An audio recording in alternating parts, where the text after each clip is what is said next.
ನಮಸ್ತೆ ವೀಕ್ಷಕರೇ, ಎಲ್ಲರಿಗೂ ಟ್ಯಾರೋ ಲೈಫ್ ಯೂಟ್ಯೂಬ್ ಚಾನಲ್ಗೆ ಆತ್ಮೀಯವಾದ ಸ್ವಾಗತ. ವೀಕ್ಷಕರೇ, ಇವತ್ತಿನ ಒಂದು ವಿಡಿಯೋದಲ್ಲಿ ನಿಮ್ಮ ಒಂದು ವ್ಯಕ್ತಿಯ ಲೈಫಲ್ಲಿ ಏನೆಲ್ಲ ಘಟನೆಗಳು ನಡೀತಾ ಇದೆ, ಅವರು ನಿಮ್ಮನ್ನು ನೆನಪಿಸ್ಕೋತಾರ. ಎಷ್ಟೋ ಒಂದು ವಾರ ಅಥವಾ ಎಷ್ಟೋ ದಿನ ಆಗಿರುತ್ತೆ ನೀವು ನಿಮ್ಮ ಪರ್ಸನ್ ಜೊತೆ ಕಮ್ಯುನಿಕೇಷನ್ ಮಾಡಿ. ನಿಮ್ಗೆ ಅನ್ನಿಸ್ತಾ ಇರುತ್ತೆ ನನಗಂತೂ ತುಂಬಾ ನೆನಪಾಗ್ತಾ ಇದ್ದಾರೆ ಆ ಒಂದು ವ್ಯಕ್ತಿ, ಹಾಗೆ ಆ ವ್ಯಕ್ತಿ ಸಹ ನನ್ನ ಬಗ್ಗೆ ಅಷ್ಟೇ ನೆನಪು ಮಾಡ್ಕೋತಾರ, ಅವ್ರಿಗೂ ಸಹ ನಾನು ಮಿಸ್ ಮಾಡ್ಕೋತಾ ಇದ್ದಾರಾ. ಈ ಒಂದು ಎನರ್ಜೀಸ್ನ ತುಂಬ ಜನ ಕೇಳಿದ್ದೀರಾ. ಆ್ಯಂಡ್ ಇವತ್ತಿನ ಒಂದು ವಿಡಿಯೋನಲ್ಲಿ ಆ ಒಂದು ವಿಚಾರವಾಗಿ ಟ್ಯಾರೋ ರೀಡಿಂಗ್ ಮಾಡೋದ್ರ ಮುಖಾಂತರ ನಾವು ಒಂದು ಎನರ್ಜೀಸ್ ಹೇಗಿದೆ, ಅವರ ಒಂದು ಮೈಂಡ್ ಸೆಟ್ ಏನಿದೆ, ಅವ್ರು ನಿಮ್ಮನ್ನು ನೆನಪಿಸ್ಕೋತಾರ, ಮಿಸ್ ಮಾಡ್ಕೋತಾರ, ಇದೆಲ್ಲವನ್ನು ಇವತ್ತಿನ ಒಂದು ಟ್ಯಾರೋ ರೀಡಿಂಗಲ್ಲಿ ನಾವು ನೋಡೋಣ ವೀಕ್ಷಕರೇ. ನೀವು ಮಾಡಬೇಕಾಗಿರೋದು ಇಷ್ಟೇ, ಮೈಂಡನ್ನು ರಿಲ್ಯಾಕ್ಸ್ ಮಾಡ್ಕೊಳ್ಳಿ. ರಿಲ್ಯಾಕ್ಸ್ ಮಾಡ್ಕೋತಾ ಯೂನಿವರ್ಸಲ್ಲಿ ಪ್ರಾರ್ಥನೆಯನ್ನು ಮಾಡ್ತಾ ನಿಮ್ಮ ವ್ಯಕ್ತಿ ಯಾರಿದ್ದಾರೆ ಅವರ ಒಂದು ಭಾವಚಿತ್ರ ಅಥವಾ ಹೆಸರನ್ನು ನೀವು ಮೈಂಡಲ್ಲೇ ನೆನಪಿಸ್ಕೋತಾ ಈ ಒಂದು ವಿಡಿಯೋವನ್ನು ನೋಡಬೇಕಾಗತ್ತೆ. ನಿಮ್ಮ ವ್ಯಕ್ತಿಯ ಒಂದು ಭಾವನೆಗಳು ಕರೆಂಟ್ಲಿ ಏನಿದೆ, ಅವರ ಮನಸ್ಸಿನಲ್ಲಿ ಏನು ನಡೀತಾ ಇದೆ, ನಿಮ್ಮ ಬಗ್ಗೆ ಏನು ನಡೀತಾ ಇದೆ, ನಿಮ್ಮ ಒಂದು ವ್ಯಕ್ತಿಯ ಬಗ್ಗೆ ಯೂನಿವರ್ಸ್ ಕನೆಕ್ಟ್ ಮಾಡಿ. ನಿಮ್ಮ ವ್ಯಕ್ತಿಯ ಒಂದು ಎನರ್ಜೀಸ್ ಯಾವ ಥರ ಇದೆ. ಓಕೆ, ವ್ಯಕ್ತಿಯ ಎನರ್ಜೀಸ್ ವೀಕ್ಷಕರೇ. ಓಕೆ, ಹಾಗೆ ನಿಮ್ಮ ಒಂದು ಎನರ್ಜೀಸ್ನ ಸಹ ನಾನಿಲ್ಲಿ ಪಿಕ್ ಮಾಡ್ತಾ ಇದ್ದೀನಿ ವೀಕ್ಷಕರೇ. ನಿಮ್ಮ ಒಂದು ಎನರ್ಜೀಸ್, ನಿಮ್ಮ ಒಂದು ಮೈಂಡ್ ಸೆಟ್ ಯಾವ ರೀತಿ ಇದೆ, ಏನು ನಡೀತಾ ಇದೆ ನಿಮ್ಮ ಒಂದು ಮೈಂಡಲ್ಲಿ. Okay okay, and future energies ನಿಮ್ಮದು, future energies. Okay, and bottom of the deck we have the temperance energy. Okay ವೀಕ್ಷಕರೇ, ಈ ಒಂದು ಎನರ್ಜೀಸ್ ಇಲ್ಲಿ ಕಾಣಿಸ್ತಾ ಇದೆ. ಮೊದಲನೇದಾಗಿ ಹೇಳಬೇಕು ಅಂದರೆ ಟೆಂಪ್ರೆನ್ಸ್ ಕಾರ್ಡ್ ಬಂದಿರೋದ್ರಿಂದ ಎಲ್ಲೋ ಒಂದು ಕಡೆ ಬ್ಯಾಲೆನ್ಸ್ ಅಂತಕ್ಕಂಥದ್ದು ತಪ್ತಾ ಇದೆ. ನಿಮ್ಮ ಮತ್ತು ನಿಮ್ಮ ಪರ್ಸನ್ ನಡುವೆ ಯಾಕೆ ಇಷ್ಟು ಮಿಸ್ಅಂಡರ್ಸ್ಟ್ಯಾಂಡಿಂಗ್ಸ್ ಬರ್ತಾ ಇದೆ, ಅವರ ಒಂದು ಎಮೋಷನ್ಸ್ ಅಂತಕ್ಕಂಥದ್ದು ಸರಿಯಾಗಿ ಅವ್ರಿಗೆ ಹೊಂದಾಣಿಕೆ ಆಗ್ತಿಲ್ಲ, ತುಂಬ ಕಿರಿಕಿರಿ ಆಗ್ತಕ್ಕಂಥದ್ದು ನಿಮ್ಮ ಪರ್ಸನ್ಗೆ.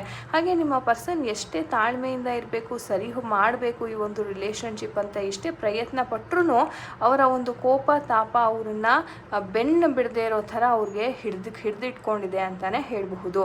ಇಲ್ಲಿ ವೀಕ್ಷಕರೇ ಏನಾಗ್ತಾ ಇದೆ ಅಂತಂದರೆ ನೋಡಿ, ಬೇಸಿಕ್ಲಿ ಇಲ್ಲಿ ನಿಮ್ಮ ಒಂದು ಪರ್ಸನ್ನು ಎಲ್ಲ ರೀತಿಯಲ್ಲೂ ಆ್ಯಕ್ಷನ್ ತೊಗೊಳಕ್ಕೆ ತಯಾರಿದ್ದಾರೆ, ಆದರೆ ತುಂಬಾ ಒಂದು ತಪ್ಪಾದ ದಾರಿಯಲ್ಲಿ ಹೋಗ್ತಾ ಇದ್ದಾರೆ ಅಂತಲೇ ಹೇಳ್ಬೋದು. ತಪ್ಪಾದ ದಾರಿ ಅಂತಂದರೆ ಇವರಿಗೆ ಯಾವುದೇ ವಿಚಾರ ಆಗಲಿ ಸಂಪೂರ್ಣವಾಗಿ ಅರ್ಥ ಮಾಡ್ಕೊಳ್ಳಲ್ಲ. ನೀವೇನೋ ಬ್ಯುಸಿ ಇರ್ತೀರ ಅಥವಾ ಇನ್ನೊಂದು ಏನೋ ಒಂದು ಕಾರಣಕ್ಕೋಸ್ಕರ ನೀವು ಫೋನ್ ಎತ್ತಿರಲ್ಲ ಅಥವಾ ಮೆಸೇಜ್ ಓದಿರಲ್ಲ, ಅದನ್ನು 10ರಷ್ಟು ಎಕ್ಸಾಜುರೇಟ್ ಮಾಡ್ತಾ ಇದ್ದಾರೆ. ಅಂತಂದರೆ 10ರಷ್ಟು ಅದನ್ನು ಅನುಮಾನ ಪಡ್ತಾ ಇದ್ದಾರೆ. ಇಲ್ಲ, ನೀನು ಬೇರೆಯವ್ರ ಜೊತೆ ಇದೆಯಾ, ಅದಕ್ಕೆ ನನ್ನನ್ನು ಇಗ್ನೋರ್ ಮಾಡ್ತಿದ್ಯಾ, ಮುಂಚಿನ ಹಾಗೆ ಇಲ್ಲ ನೀನು. ಈ ಥರ ಒಂದು ಅನಾವಶ್ಯಕವಾಗಿ ಬೇಕು ಅಂತಲೇ ನಿಮ್ಮನ್ನು ಟ್ರಿಗರ್ ಮಾಡ್ತಕ್ಕಂಥದ್ದು, ನಿಮ್ಮನ್ನು ತುಂಬ ಹೀಯಾಳಿಸಿ ಮಾತಾಡ್ತಕ್ಕಂಥದ್ದು, ಈ ವಿಚಾರ ತುಂಬಾ ನಡೀತಾ ಇದೆ. ಆ್ಯಂಡ್ ಎಷ್ಟರ ಮಟ್ಟಿಗೆ ಅಂತಂದರೆ ಇದು ತುಂಬಾ ಈ ಸಲ ಹೇಳಬೇಕು ಅಂತಲೇ ಮುಂಚೆನೂ ಈ ಥರ ನಿಮ್ಮ ಇಬ್ಬರ ನಡುವೆ ಒಂದು ಮಾನಸಿಕ ಜಟಾಜಟಿ ಆಗಿದೆ. ಬಟ್ ಆದರೆ ಈ ಸಲ ಹೇಳಬೇಕು ಅಂದರೆ ಸ್ವಲ್ಪ ತೀವ್ರವಾಗಿಯೇ ಆಗಿದೆ. ಈ ಒಂದು ಘಟನೆ ಏನಿದೆ ನಿಮಗೆ ಎಸ್ಪೆಷಲಿ ತುಂಬ ನೋವುಂಟಾಗುವಂತಹ ಒಂದು ಘಟನೆ ಅಂತಲೇ ಹೇಳ್ಬೋದು. ಇದರಿಂದ ನಿಮಗೂ ಸಹ ತುಂಬಾ ಸಿಟ್ಟಿಗೆದ್ದಿದ್ದೀರಾ. ಆ್ಯಂಡ್ ಬೇಡ ನಿಲ್ಲಿಸ್ಬಿಡೋಣ ಈ ಒಂದು ವ್ಯಕ್ತಿಯ ಒಂದು ರಿಲೇಷನ್ಶಿಪ್ ಅಂತಕ್ಕಂಥದ್ದು ಸಹ ನೀವು ಎಷ್ಟೋ ಜನ ನಿರ್ಧಾರ ಮಾಡ್ಕೊಂಡಿರೋ ಥರ ಇದೆ ಈಗಾಗಲೇ. ಓಕೆ, ಬಿಕಾಸ್ ಅಷ್ಟು ಕಠಿಣವಾಗಿತ್ತು, ಅಷ್ಟು ಕಠೋರವಾಗಿತ್ತು. ನೀವೇನೇ ಈ ವ್ಯಕ್ತಿಗೆ ಹೇಳಿದ್ರು ಅವ್ರು ಕೇಳೋವಂಥ ಒಂದು ಮನಸ್ಥಿತಿನಲ್ಲಿ ಇರಲ್ಲ. ಯಾವುದೇ ಒಂದು ವಿಚಾರ ಆದ್ರೂ ತುಂಬಾ ಅವರು ತುಂಬ ರೂಡಾಗಿ ಮಾತಾಡ್ತಕ್ಕಂಥದ್ದು, ಆ್ಯಟಿಟ್ಯೂಡ್ ಅಂತಕ್ಕಂಥದ್ದು ಬಹಳ ತೋರಿಸ್ತಾರೆ. ಎಲ್ಲೋ ಒಂದು ಕಡೆ ನಿಮ್ಗೆ ಅನಿಸುತ್ತೆ ಈ ಒಂದು ರಿಲೇಷನ್ಶಿಪ್ನ ನಾನು ಡಿಸರ್ವ್ ಮಾಡ್ತೀನಿ, ಈ ಥರ ಎಲ್ಲ ನನಗೆ ಬೇಕಾ ಲೈಫಲ್ಲಿ, ಅಥವಾ ನಾನೇ ಮೂವ್ ಆನ್ ಆಗಿಬಿಡ್ಲ ಈ ಒಂದು ಪರಿಸ್ಥಿತಿಯಿಂದ. ಈ ಥರ ಹಲವಾರು ಆಲೋಚನೆಗಳಂತಕ್ಕಂಥದ್ದು ನಿಮ್ಮ ಮೈಂಡಿಗೆ ಬರ್ತಾ ಇದೆ ವೀಕ್ಷಕರೇ.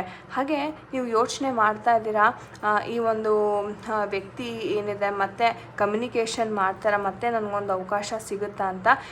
ಈ ಒಂದು ವ್ಯಕ್ತಿ ಏನಿದ್ದಾರೆ ಆ್ಯಕ್ಷನ್ ತಗೊಳ್ಳೋ ಅಂತಹ ವ್ಯಕ್ತಿ ಅಲ್ಲ. ಅಂದರೆ ನೀವೇ ಬರಲಿ, ನೀವೇ ಮಾಡಲಿ ಅಂತಕ್ಕಂಥ ಕಾಯ್ತಾರೆ, ತುಂಬ ದಿನ ಕಾಯ್ತಾರೆ. ಬಿಟ್ಟರೆ ಅವರು ಅವರೇ ಆ್ಯಕ್ಷನ್ ತೊಗೊಂಡು ಬರುವಂಥ ವ್ಯಕ್ತಿ ಇವರಲ್ಲ. ಆ್ಯಂಡ್ ಇವರ ಮಾತು ಅಂತಕ್ಕಂಥದ್ದು ಬಹಳ ಕಠೋರವಾಗಿರುತ್ತೆ. ಆ್ಯಂಡ್ ಒಂದು ಕತ್ತಿ ಚುಚ್ಚೋ ಥರ ಏನು ನೋವಿದೆ ಆ ಥರ ಇವರ ಮಾತುಗಳು ಸಹ ಇರುತ್ತೆ. ಆ್ಯಂಡ್ ಮಾತಾಡಿದ ನಂತರ ಮನಸ್ಸಿನ ಒಳಗಡೆನೇ ಆ ಒಂದು ಕೊರಗಂತಕ್ಕಂಥದ್ದು ಇರುತ್ತೆ. ಇವಾಗ ಉದಾಹರಣೆಗೆ ಏನೋ ಒಂದು 4 ಮಾತು ಬೈದರು ನಿಮಗೆ ಜೋರಾಗಿ, ಆದರೆ ಅವ್ರಿಗೆ ರಾತ್ರಿ ಕೂತ್ಕೊಂಡು ಯೋಚನೆ ಮಾಡಿದಾಗ ಏನು ಅನ್ಸುತ್ತೆ ಅಂದರೆ, ಅಯ್ಯೋ ನಾನು ಹಿಂಗೆ ಇವತ್ತು ಮಾತಾಡಬಾರ್ದಿತ್ತು.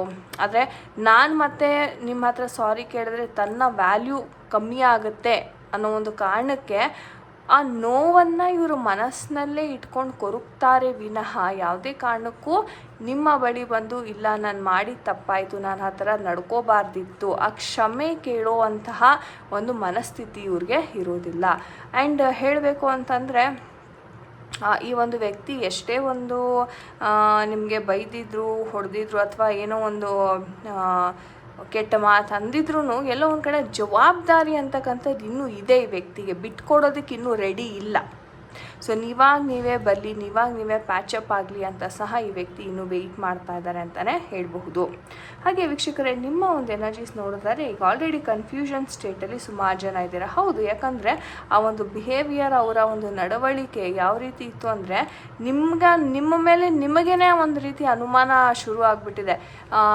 ಈ ಪರ್ಸನ್ ಇವರೇನಾ, ನಾನು ಮುಂಚೆ ನೋಡಿದ ಪರ್ಸನ್ನು ಇವಾಗ ನೋಡ್ತಾ ಇರೋ ಪರ್ಸನ್ನು ಇಬ್ಬರು ಒಂದೇನಾ, ಅಥವಾ ಯಾಕೆ ಅವರ ಒಂದು ಮೈಂಡ್ ಸೆಟ್ಟಲ್ಲಿ ಅಜಗಜಾಂತರ ವ್ಯತ್ಯಾಸ ಇದೆ, ಅಥವಾ ನಾನೇ ತಪ್ಪು ಮಾಡ್ತಾ ಇದ್ದೀನ, ನಾನು ನನ್ನ ಡೈರೆಕ್ಷನ್ನ ಏನಾದರೂ ಚೇಂಜ್ ಮಾಡ್ಕೋಬೇಕಾ, ಈ ರೀತಿ ಸಿಕ್ಕಾಪಟ್ಟೆ ಕನ್ಫ್ಯೂಷನ್ಸ್ಗೆ ನೀವು ಒಳಗಾಗಿದ್ದೀರಾ.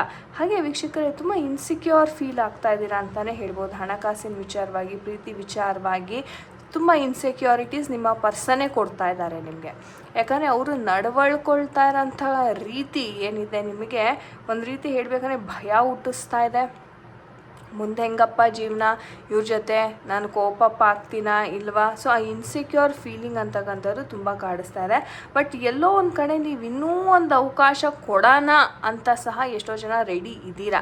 ಇಷ್ಟೆಲ್ಲ ಆದಮೇಲೂ ಇಲ್ಲ, ಒಂದು ಕೊನೆಯ ಅವಕಾಶ ಕೊಟ್ಟು ನೋಡಿಬಿಡೋಣ ಅನ್ನೋವಂಥ ಒಂದೆಲ್ಲೋ ಒಂದು ಸಣ್ಣ ಹೋಪ್ ಇದೆ ನಿಮ್ಮ ಮೈಂಡಲ್ಲಿ. ಬಟ್ ನಿಮ್ಗೇನಪ್ಪ ಅಂತಂದರೆ ಫ್ಯೂಚರಲ್ಲಿ ನಿಮಗೆ ಅನಿಸ್ಬಿಡುತ್ತೆ, ಇಲ್ಲ ನಾನು ಇದನ್ನು ನಿಲ್ಲಿಸಬೇಕು ಇಲ್ಲಿಗೇನೆ, ಯಾಕಂದರೆ ಇದು ನನ್ನ ಸೆಲ್ಫ್ ರೆಸ್ಪೆಕ್ಟ್ಗೆ ಧಕ್ಕೆ ತರ್ತಾ ಇದೆ, ನನ್ನ ಫ್ಯೂಚರ್ ಜೀವನ ಇವ್ರ ಜೊಟ್ಟಿಗೆ ಅಷ್ಟು ಸ್ಮೂತಾಗಿ ಇರೋದಿಲ್ಲ, ಮತ್ತು ಅವ್ರು ನನ್ನನ್ನು ಫಿಸಿಕಲಾಗಿ ಅಬ್ಯೂಸ್ ಮಾಡೋದು, ಇನ್ನೊಂದು ಮಗದೊಂದು ಹಿಂಸೆ ಕೊಡೋದು, ಈ ಥರ ಮಾಡಿದ್ರೆ ಏನು ಮಾಡೋದು. ಸೊ ಈ ಥರ ತುಂಬ ಕನ್ಫ್ಯೂಷನ್. ನೀವು ಸಹ ಒಂಥರ ಹೇಳ್ಬೇಕಂದ್ರೆ ಲಾಜಿಕಲ್ಲಾಗೂ ಯೋಚನೆ ಮಾಡ್ತಿದ್ದೀರಾ ಇತ್ಲಾಗೆ. ಆ್ಯಂಡ್ ತುಂಬ ಒಂದು ಪ್ರಾಕ್ಟಿಕಲ್ ರೀತಿ ನೋಡ್ತಾ ಇದ್ದೀರಾ. ಇವಾಗ ಪ್ರೀತಿ ಅನ್ನೋ ಲೇಬಲ್ನ ನೀವು ತೆಗೆದುಬಿಟ್ಟು ಒಂದು ಪ್ರಾಕ್ಟಿಕಲ್ಲಾಗಿ ಏನು ಆಗಬಹುದು, ಏನೆಲ್ಲ ನಾನು ಅನುಭವಿಸಬಹುದು ಈ ಒಂದು ವ್ಯಕ್ತಿ ಜೊತೆ ಫ್ಯೂಚರಲ್ಲಿ ಅಂತಕ್ಕಂಥದ್ದು ತುಂಬ ಸೂಕ್ಷ್ಮವಾಗಿ ಕೂತ್ಕೊಂಡು ಯೋಚನೆ ಮಾಡ್ತಾ ಇದ್ದೀರಾ. ಹಾಗೆ ನಿಮ್ಮ ಕರಿಯರ್ ಮೇಲೆ ಫೋಕಸ್ ಸಹ ನೀವು ಮಾಡ್ತಾ ಇದ್ದೀರಾ ಇಲ್ಲಿ ಅಂತಲೇ ಹೇಳ್ಬೋದು ವೀಕ್ಷಕರೇ. ಹಾಗೆ ನಮ್ಮ ಏಂಜಲ್ಸ್ ನೋಡೋಣ ಏನು ಹೇಳ್ತಾ ಇದ್ದಾರೆ ಈ ಒಂದು ವಿಚಾರವಾಗಿ.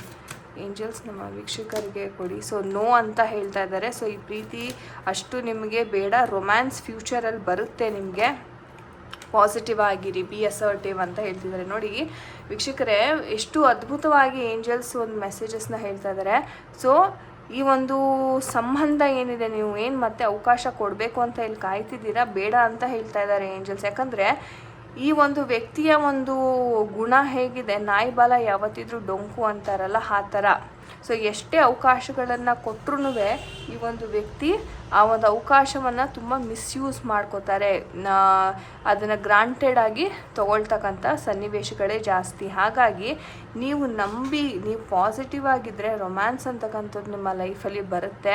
ಮತ್ತೊಂದು ವ್ಯಕ್ತಿ ಜೊತೆ ನಿಮ್ಮ ಪರಿಚಯ ಅಂತಕ್ಕಂಥದ್ದು ಫ್ಯೂಚರಲ್ಲಿ ಆಗ್ತಾ ಇದೆ. ಸೊ ನೀವೇನೆಲ್ಲ ಅನುಭವಿಸಿದ್ರಿ, ಇದ್ರ ಎಲ್ಲದರ ಹೀಲಿಂಗ್ ಈ ಒಂದು ಹೊಸ ವ್ಯಕ್ತಿ ಮಾಡಿಕೊಡ್ತಾರೆ ನಿಮ್ಮ ಲೈಫಲ್ಲಿ ಅಂತಲೇ ಹೇಳ್ಬೋದು. ಸೊ ಈ ಒಂದು ವ್ಯಕ್ತಿಗೋಸ್ಕರ ನೀವು ಫ್ಯೂಚರ್ಗೆ ವೆಯ್ಟ್ ಮಾಡಿ. ತೀರಾ ನಿಮ್ಮ ಸೆಲ್ಫ್ ರೆಸ್ಪೆಕ್ಟನ್ನು ಕಳ್ಕೊಂಡು ನೀವು ಬೆಂಡ್ ಆಗೋದು ಬೇಡ ಅಂತ ಏಂಜಲ್ಸ್ ಹೇಳ್ತಾ ಇದ್ದಾರೆ. ಒಂದು ರೀತಿ ಹೇಳಬೇಕಂದ್ರೆ ಒಂದು ತುಂಬ ಪ್ರಾಕ್ಟಿಕಲ್ ಮೆಸೇಜೇ ಏಂಜಲ್ಸ್ ಕೊಟ್ಟಿದ್ದಾರೆ ಅಂತ ಹೇಳ್ಬೋದು. ಥ್ಯಾಂಕ್ ಯು ಏಂಜಲ್ಸ್ ಅಂತ ಖಂಡಿತ ಕಮೆಂಟ್ ಸೆಕ್ಷನಲ್ಲಿ ತಿಳಿಸಿ ವೀಕ್ಷಕರೇ. ಸೊ ಇದಾಗಿತ್ತು ಇವತ್ತಿನ ಒಂದು ವಿಡಿಯೋ ವೀಕ್ಷಕರೇ. ಐ ಹೋಪ್ ನಿಮಗೆ ಇಷ್ಟ ಆಗಿದೆ ಅನ್ಕೋತೀನಿ. ಆ್ಯಂಡ್ ಎಷ್ಟೋ ಜನ ಕೇಳ್ತಾರೆ ಮೇಡಮ್ ಸಕ್ಸಸ್ ಬ್ರೇಸ್ಲೆಟ್ ಬೇಕು ನಮಗೆ, ಆರ್ಡರ್ಸ್ ಪ್ಲೇಸ್ ಮಾಡಿದ್ರೆ ಸಿಗುತ್ತಾ ಅಂತ. ಎಸ್, ಖಂಡಿತ ಸಿಗುತ್ತೆ. ಸೊ ಇದು ಸಹ ಸ್ಟಾಕಲ್ಲಿದೆ. ಆ್ಯಂಡ್ ಎನರ್ಜೈಸ್ಡ್ ಕ್ರಿಸ್ಟಲ್ಸ್ ಆಗಿರೋದ್ರಿಂದ ಖಂಡಿತ ನಿಮಗೆ ಒಂಚೂರು ತಡ ಆಗ್ಬೋದು, ಬಟ್ ಖಂಡಿತ ಸ್ಟಾಕ್ ಅಂತೂ ಇದೆ. ಇದನ್ನು ಎನರ್ಜೈಸ್ ಮಾಡಿನೇ ನಿಮಗೆ ಕೊಡಲಾಗುತ್ತೆ.